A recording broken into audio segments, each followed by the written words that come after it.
आज आपण गावरान हरभऱ्याचा पौष्टिक नाश्ता बनवणार आहोत। त्यासाठी मी इथं गावरान हरभरे रात्रभर पाण्यामध्ये भिजवून घेतलेले आहेत। त्यानंतर जिरी, मोहरी, हळद, मीठ आणि कढीपत्ता। इथं मी कुकरमध्ये तेल तापवून घेतलेलं आहे 2 पळ्या। तर आपण फोडणी करूया। 1 चमचा जिरी, 1 चमचा मोहरी, कढीपत्ता,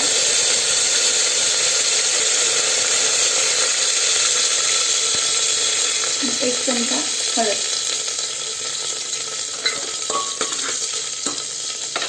त्याच्यामध्ये हे चणे टाकायचे, मीठ। हे साधारण 3 ते 4 मिनिटं छान फ्राय करून घ्यायचं।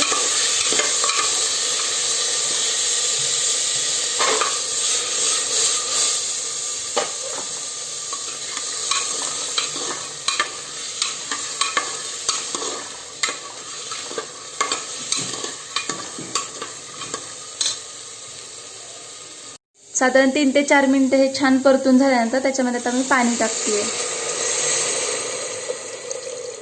साधारण चणे बुडतील इतकंच पाणी टाकायचं आपल्याला। आणि आता मी झाकण लावून त्याच्या 3 ते 4 शिट्ट्या करून घेणार आहे मध्यम आचेवरती। साधारण 4 शिट्ट्या झाल्यानंतर मी आता हे ओपन करते। तुम्ही पाहू शकता आपला हा असा एकदम छान हेल्दी नाश्ता बनलेला आहे। असा रेडी आहे आपला एकदम छान चण्याचा हेल्दी नाश्ता।